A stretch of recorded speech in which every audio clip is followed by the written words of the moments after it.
Thank you for the introduction and good afternoon to everyone, and very happy to be here. So yeah, I'm Laura. I work at the Umeå Plant Sciences Center in Sweden, and today I want to show you how we use Brillouin microscopy to measure mechanical properties of cell walls quantitatively, but also without labels and without touch on the sample, which sounds like magic, but it's science, and across a range of different plant systems and tissues. So let me start by introducing a bit of what we do in the lab. So what we do is we study how plant cell walls act as signaling systems. And we want to know three things. What cues the cell wall senses, whether that's stiffness, strength, composition, or even fragments derived from plant cell wall, which receptors and transcription factors decode those cues, and how the plant turns that information into decisions about growth, about defense, about development, etc. So I find it useful to think of the wall as a communication system. There's a source and there's a receiver for these signals. But there's also a channel, that is the cell wall itself, that carries a message, and sometimes there's even feedback. The problem is that for the plant cell wall, we still don't know what the message is. And we don't even know, when we talk about cell integrity, we don't know what integrity means. We don't know what a healthy, balanced wall state looks like in mechanical terms or in chemical terms. And you cannot decode a message that you cannot measure. So we need tools to do that. And pushing this analogy a bit further, if the wall is a language, then we want to do more than just hear it in the background. We want to encode signals, we want to watch them propagate, and we want to decode them. And this ambition is what shapes the whole toolkit that I'm going to show you today, which is here in this slide. So on the encoding side, we are using optogenetic wall enzymes to make control changes in wall mechanics and composition, so we kind of write a message. To study propagation, we use as a channel, we use encapsulated protoplast in which we can control the channel to make specific messages and present specific cues. And to follow how these cues spread across the population of cells, we use single-cell transcriptomics, which tell us which cells respond and how consistently they do that. And on the reading side, or like the decoding side, we used Raman and PTIR spectroscopy to tell us about chemistry, which are the letters that compose this message. Brillouin to tell us about mechanics, the pronunciation of these letters, and computational modeling to handle the receptor logic. So that would be the grammar of the language. And the idea is to understand this message, and if there is an intentionality behind it, which would make this communication system a language. And of course, as you know already, today I'm going to be talking about this part, but I'm happy to discuss any other part if you reach out via email or whatever. So this talk is going to have three parts. First, what Brillouin microscopy actually is. Second, our setup here in Umeå and some data across different systems. And third, what I think still needs to happen in the plant science community for this technique to become a standard tool. So let me start with the first. Brillouin microscopy is a technique based on inelastic light scattering. In any material at any temperature above absolute zero, which I think we are right now, there are tiny spontaneous sound waves running through it, thermal vibrations, and we call those phonons. When laser light passes through the sample, a small fraction of it scatters off. It scatters off these sound waves, and in doing so, it changes frequency very slightly. That frequency change is the Brillouin shift, and it sits in the gigahertz range. The key point is what this shift encodes. So its position tells us about, or like the frequency shift, it tells us about the stiffness of the material. And the width of the peak tells us about its viscosity. And there is a positive correlation between these. So more higher frequency shift correlates to higher stiffness, higher width correlates to higher viscosity. Today, because I only have 20 minutes, I'm going to focus mostly on the frequency shift. And I want to spend a couple of slides on why a shift in frequency is, in the end, a measurement of stiffness. So this is the formula for the frequency shift. And if we do some substitutions that we have here, we can transform it in this other formula.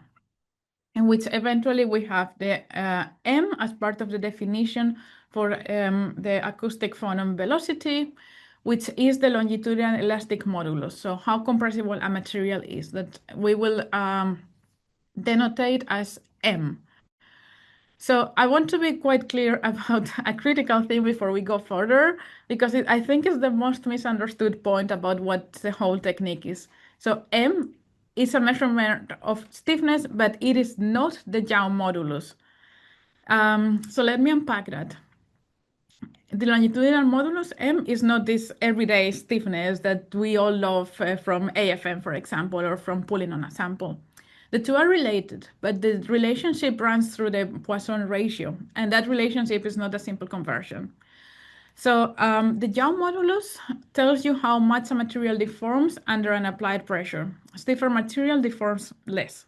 The Poisson ratio, on the other hand, is about what happens on the other direction. So when you compress or stretch a material along one axis, it's how it moves in the opposite way, along the perpendicular axis.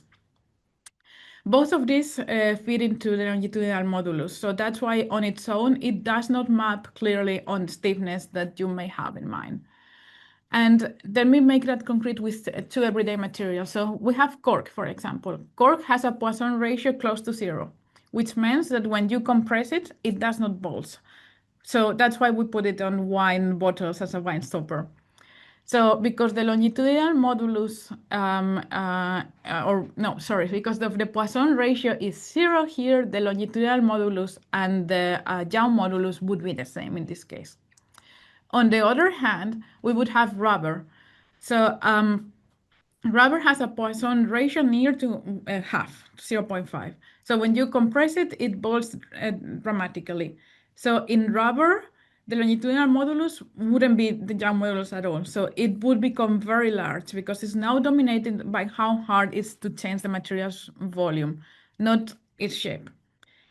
And as I said, I work on cell walls. So cell walls are a bit in between the two. It depends on how hydrated they are, but the ratio would be between 0.3 to 0.45, depending on how wet they are. So for our samples, M reflects a mixture of the wall stiffness and its water content.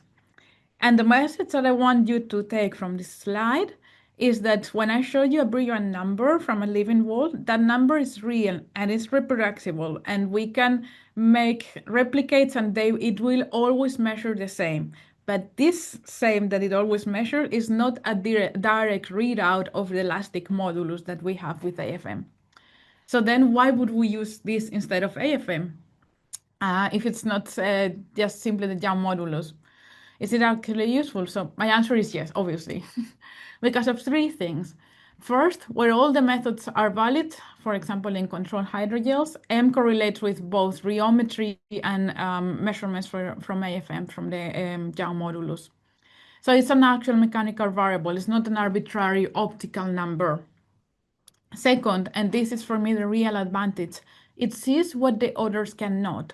It's context-free, it's label-free, and it's three-dimensional. So it maps stiffness inside living tissues at depth, whereas AFM would only read exposed surface. And if you use rheometry techniques, you would only have a bulk average. And third, while Brillouin and AFM, if they Brillouin and AFM disagree, it's not because one's wrong. It's because they are proving physically different things. So fast confined compression versus slow indentation in AFM. So that's what Brillouin is, and that's why for me it was the trouble. So now let me show you our setup in Umeo and some pictures that we've taken. So this is our instrument. It's a cell sense discovery Brillouin microscope, and it's integrated with a size 780 confocal, so we get Brillouin and confocal on the same image. The laser fiber couplet is 780 nanometers, which keep phototoxicity low, and we can look then and live a material, as I said. And the spectrometer gives us a free spectral range of 15 gigahertz. So let us detect very subtle mechanical differences. And we can collect 2D maps, these are the ones I will be showing you, but also 3D volumes, and correlate them with the imaging from the confocal. So something that I get asked quite often is about laser power and phototoxicity. What we have decided to do is to always keep the laser power in the sample at around 11 milliwatts, because we've noticed that that's a good compromise between signal intensity and phototoxicity. And since we keep the power constant, we have to optimize other parameters to get the signal intensity that we want. So what we have here is a test of how the acquisition time affects the measurement using 2 and 20% glycerol. And what we see is that the mean is quite stable across the different acquisition times, but longer acquisitions reduce the variability. So we normally use 400 milliseconds as a good compromise between precision and speed.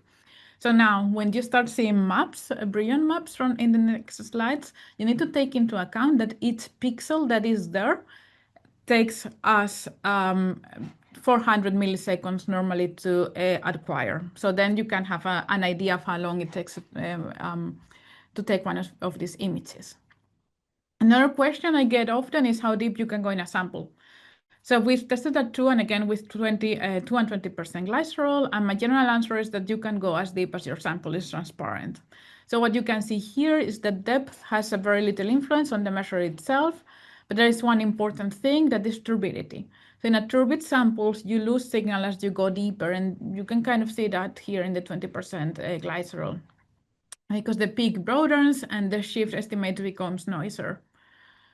And then the last question that I get quite often is, how do we prepare the samples? And that's the easiest question of them all. So anything that would work for a confocal image will work for us. The only thing to take into account is you prefer to use a very, very thin cover slips, because the thicker the glass, the more aberration you introduce, and then that costs you against signal and precision. But yeah, from the very simple setup that I'm showing in this slide, which is just a microscopy slide with some water on top, and then my plants, and then the cover slip and sealed with nail polish, that works perfectly fine. And then from there, you can just iterate and complicate it, but this simple thing and handful works quite well. So now to real tissue. So this is the first image that we got in the microscope here, and we started with the onion epidermal cells, onion epidermis, because it's a classic, easy, flat, so perfect for checking our spatial resolution and reproducibility. So here I can start showing you a few things that will be constant in the maps that I'm going to show you. The more yellow the color is here, the higher the frequency shift, and therefore the higher longitudinal modulus, and therefore the higher stiffness of the material. And here you can see something that I've introduced already, that is the pixel size. So here the pixels, each of these pixels is a square of 5 microns by 5 microns, and each of these pixels took us, in this case, 300 milliseconds to acquire. And yeah, you can see that this resolution, even it's not the best one, but already gives us enough to see that stiffer parts are where the cell walls, oh, sorry, I have two screens and I'm in the one that doesn't work, but yeah, they are where the cell walls are. So now this was with a 10x objective. Let's go with the 40x. And we get this amazing, to me, resolution. So here we have a cell wall. And the nucleus of the cell on the side. And we can see that we can even distinguish different domains or different parts on the cell wall. So we can see the secondary and primary cell walls and the space between the two cells and so on. And we can even see stiffness of the nucleus.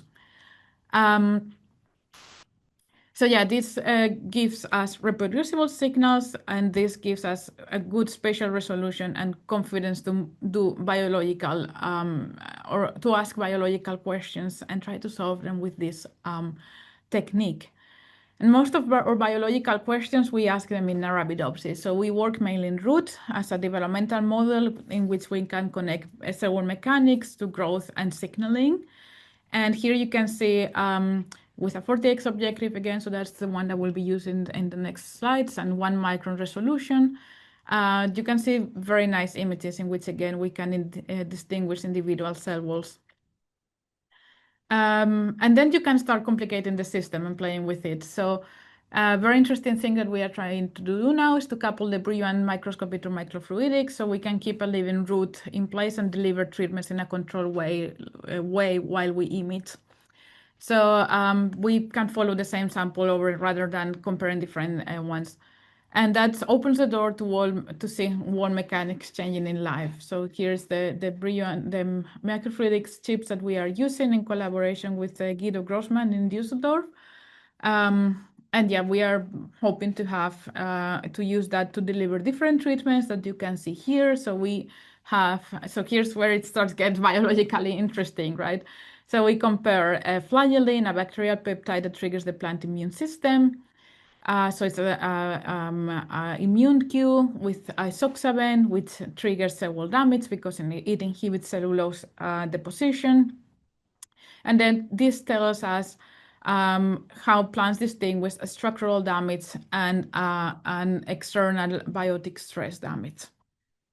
Yeah, so you can see that the changes, or like for example with isoxaben, we have here fainter colors, which means that the cell walls are less stiff than what we would have here in the control treatment and what we have with the flagellin. Then we can also measure different parts of a tissue. So for example, in leaves, we have trichomes in the upper epidermis and pavement cells on the lower epidermis. And you can see that they have distinct mechanical signatures. So not just measuring the leaf, but also measuring structures. And in the case of the trichome is quite interesting because since we can do 3D maps, because the resolution is not great, but yeah, we can see how it changes in the parts where they split. And yeah, this is in a collaboration with Stephanie Roberts' group here at UPSC that was just published, a very interesting paper as well. You can have a look. It was just accepted like a few weeks ago. In the applied or things with applied relevance, we are also looking at cotton fibers, where wall mechanics are basically the product with applied interest. And here we compare fibers growth in vitro with fibers grown in the plant in vivo. And what we see is that in vitro, they are less stiff and they have this kind of blunt edge that doesn't happen in vivo. So we are using this technique also to compare how these different growth conditions impact in biomaterials. And just to show that this is not limited to soft and primary cell walls, here's aspen wood. So secondary cell walls thick and lignified. And here the disclaimer is that these are sections. So when your material is not transparent, of course, like the laser will not go deep into the sample. So you need to have thin sections. But if you are able to do that, same as you would do for the confocal, as I said, then you can still have very nice images. And last but not least, we have been also measuring single cell organisms, which look much uglier. So here we have Chlorella vulgaris and unicellular algae. But I'm putting this slide here for a methodological reason. So when you work across different samples, you get to learn uncomfortable realities. So in this case, that Brillouin shift are not directly comparable across different myriad and across different systems. So for example, what we've seen in the case of single cells is that they are noisy and we have a lot of outliers. And you need to have a system to A, know what you are measuring and how you can compare it across systems, and B, to know when an outlier is an outlier. So yeah, that's something that Demetria, postdoc in my group, has been working quite a lot, and it's also something that brings me to the last part of my talk, that is what it's to be done in the plant science community to have this technique as a standard. And then the answer is to have standards. So as a community of users, what I think is critical is that we understand and agree what the longitudinal modulus means. And there's nothing, like there is no intellectual work that needs to be done behind that just to agree on something. So we are not all going to have the same number, but we need to understand that it's resistant to compression in one direction with no sideways expansion. And if we want to go into the debate, if it's said by mechanics or it's said by water, both are true. The thing is that there are two different questions. So what the material stiffness is, so composition sets that by the rule of mixtures, which is an engineering idea, but basically if you put more water, then you will have an elastic response that is linear to the amount of water that you put in an ideal material. Cell walls are not ideal, so they are not isotropic and linear systems, but because of microfibril orientation, viscoelastic properties, and so on, this is an idealization, but it doesn't matter, right? Because it doesn't matter if you're measuring direct stiffness of, let's say, cellulose, or if you're measuring the impact of hydration of the material. The truth is that the plant is detecting changes on the cell wall. And for me, that's important. And the second question is, what is M sensitive to? So that's a different question of a different way of understanding this parameter. And it's true that because water has a strong resistance to compression, Brillouin shifts are highly dominated by water, and that's why it's important to normalize. So that's one of the things that the Metro has been doing together with Nasrin. So both working in postdocs working in Brillouin microscopy here in my lab, among other very interesting things. So we are developing this tool in which we try to systematize the way that we select areas in an image in order to not only have the map, but also, as you can see here, a number that we, like a quantitative, as I said at the beginning, a number that we can associate to material stiffness, and to correct that against water or against any other way that you want to normalize your sample. But ideally, as a community, we should agree on one, and I think that could be water. So we can correct from daily instrument drift and from just the hydration and the presence of water in the material.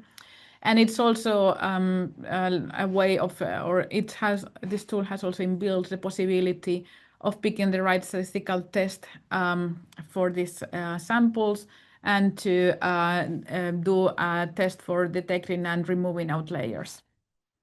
Has still some limitations that it's a manual technique, so we would like to do some image analysis, but we are not quite there yet. But yeah, it's really a preprint, but we are working on it. So very quickly, some take-home messages. You can measure wall mechanics in living tissue by using Brillouin microscopy, and what you get is M, the longitudinal modulus that reports the wall mechanical state, because in a plant wall, hydration is set by composition, and both are important to the plant. And you can use it across different systems, as long as you understand what caveats are related to that. And with that, thank you for your attention. Thanks to my group for their hard work on this, and to my collaborators. And also, I just quickly wanted to say that we are hiring, so you can join us if you're a postdoc less than 2 years after your PhD or just finishing your PhD. And we are looking for a person with a background in microscopy and another person with a background in computational modeling. And that's all.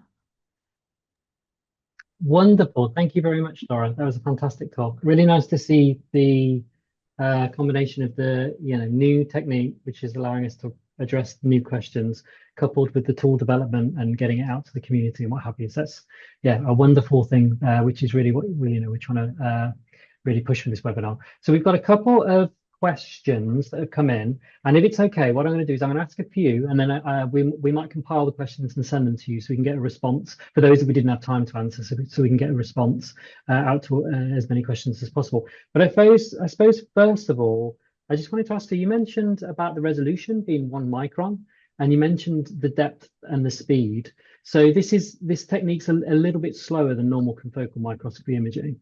Yeah. Okay. And if we go over to the questions now, just wanted to ask, so is Brillouin microscopy, so an anonymous attendee says, is Brillouin microscopy applicable on soil systems or other media than simple water? Well, first, yes, as long as you take into account the limitations that I just said. So you need to normalize to something, which if it's not in water, it's a bit more complicated, but you could do it. And second, it needs to be transparent, or at least allow a certain amount of light to cross your sample. Otherwise, you cannot, sample. So, yeah. So other than that, yeah, it's applicable to a range of systems that is quite broad. Okay, fantastic. And next question from another anonymous attendee, potentially the same one. Thanks, Laura. Did you expect the cell wall and nucleus to have similar stiffness in the onion cell sample? Can the system be used to determine cytosolic viscosity? And is it sensitive enough to detect shifts under stress conditions? Kind of a So, three-parter. three questions. Yeah. The first one, no, I did not expect that, and I'm a bit. So then, I think it's better to compare walls to walls and nucleus to nucleus, nuclei to nuclei, because then if you like, I think there may be some effect of again like the orientation of the fibers and composition and hydration and so on. If you compare the stiffness of your wall to the stiffness of your nucleus or the frequency shift to your of your wall and your nucleus. Um, if it can be used to determine cytosolic viscosity, yes, it can. I'm much more comfortable with viscosity when it comes to cytoplasm than with when it comes to walls, because the concept of viscosity of a wall is a very not trivial physical concept. But yeah, for the cytoplasms, you could obtain the width of the peak, and that you can relate to viscosity. And yes, it is sensitive enough to detect shift under stress conditions. We do that in the lab. Okay, fantastic, brilliant. And in the interest of time, we're going to move on to our next speaker. But the questions are in the Q&A session, and hopefully Laura might get some time to answer some via text, or we can collate them and send them to her and try and get a response to you guys. So yeah, we can't all clap, but thank you very much, Laura. That was a wonderful talk and a brilliant kicking off of the session. Thank you.